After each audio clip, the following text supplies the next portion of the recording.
Good afternoon. Welcome to the City Club of Cleveland. I'm Len Calabrese, past president of the Board of Trustees.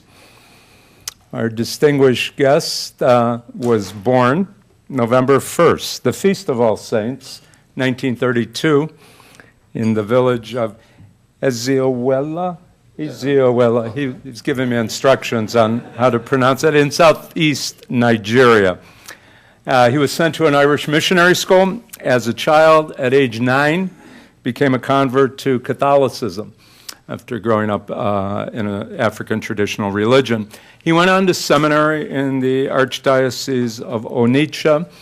I didn't get a chance to go through the whole pronunciation, so the Cardinal will be patient. After ordination in 1955, he was sent to Rome to study at the Pontifical Urban University, where he earned a doctorate in sacred theology, summa cum laude. He was named a bishop in 1965 at the age of 32, becoming the youngest Catholic bishop in the world at that time.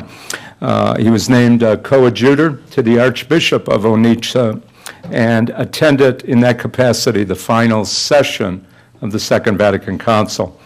In 1967, he was the first native African to become the Archbishop of the Archdiocese of Onitsha. Almost immediately, Archbishop Arinze had to flee for his life and live as a refugee because of the Nigeria-Biafra War, which lasted until 1970. In 1979, Pope John Paul II appointed then Archbishop Arinze to head the Vatican's Secretariat for Non-Christian Believers, which was later renamed to be the Pontifical Council for Interreligious Dialogue. He continued as the head of his archdiocese and was chosen by his brother bishops in 1984 to be president of the Nigerian Bishops' Conference. In 1985, he was named to the College of Cardinals, and in 2002, Cardinal Arinze was appointed prefect of the Congregation for Divine Worship and the Discipline of the Sacraments. He held that post until he submitted his resignation to Pope Benedict XVI on December 9th, 2008. Cardinal Arinze has spoken all over the world and has authored several books, including a 2004 work entitled Building Bridges, Interreligious Dialogue on the Road to Peace. He has received numerous honors, including a gold medallion from the International Council of Christians and Jews for outstanding contributions to interfaith relations. Please join me in warmly welcoming to our Cleveland City Club podium His Eminence, Cardinal Francis Arinze. Welcome.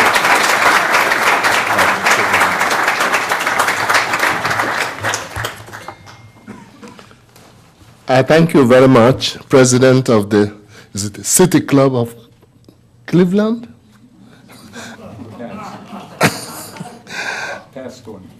And I have to apologize that our party was delayed by forces beyond our control. That's why you didn't see us at the time we should have arrived. But now we are here.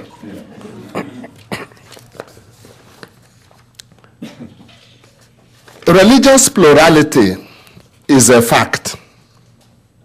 In the world of today, with ever-improving means of communication, this reality is more forcefully brought to our notice. There isn't only one religion in the world.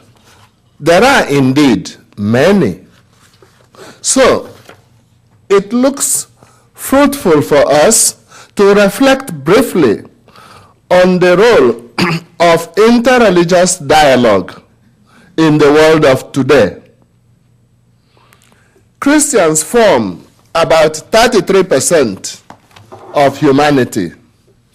Of that number, Catholics are 17.4%. All other Christians, 15.6%. So all Christians, 1/3 of humanity. That includes the Christians who don't remember when they were in church last.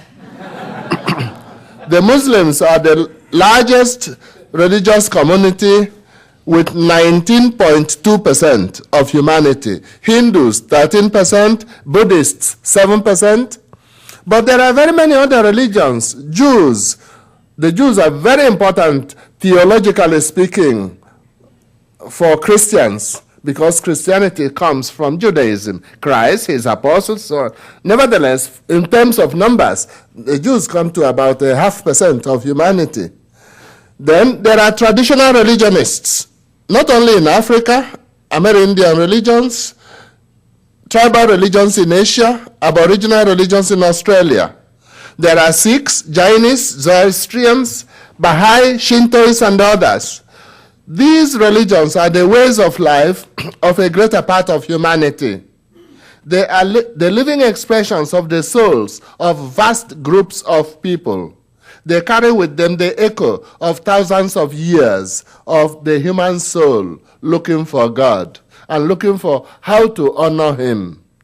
They possess an impressive patrimony of deeply religious texts and of the assimilated wisdom of peoples and cultures. Some religions are so near the culture of their people that it is difficult to tell where religion finishes and culture begins. These religions have taught generations of people how to pray, how to live, how not to live, how to die, and even how to look after their deceased ones. Because of the relative facility of travel in our age, of the need of people to live outside their original homes for reasons of study or work or diplomatic service or simply for tourism, because of all these reasons, people of different religions live and work together and meet one another in society more than at any other period in human history. Someone has described the world today as a global village. It is therefore realistic that we reflect on the role of interreligious relations in the world of today. We shall first make clear what we mean by the term interreligious dialogue. The reasons for it and some of its advantages will then be listed. Answers have to be given to the unpleasant phenomenon of religious extremism. People have the right to ask whether interreligious dialogue does not threaten one's right to share one's religious convictions with others. And we should try to provide an answer also to this doubt.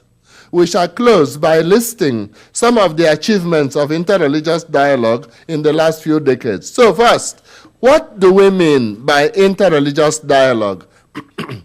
It is not the same as the study of the various religions and the comparison of them, although such a discipline is important and useful.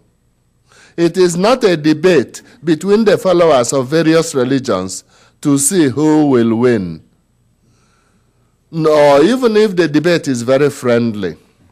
It is not the same as ecumenism, because ecumenism refers to relations between Christians only. It is not an effort to persuade a person of another religion to embrace one's own religion, although we should not deny anyone this right. Interreligious dialogue is a meeting of people of differing religions in an atmosphere of freedom and openness to listen to one another, which for some people is not so easy. Some people prefer more to talk. Then to try to understand better the religion of the other, and the more you love a person, the better you can understand the person, and hopefully to seek possibilities of working together. 4 forms of interreligious dialogue are generally identified by the experts. First, the dialogue of life, by which people live and interact at the level of daily life without generally or necessarily discussing religion. They just associate, drawing from the values in their various religions. This can happen in the family, school, place of work, or cultural contact, village meetings, or politics.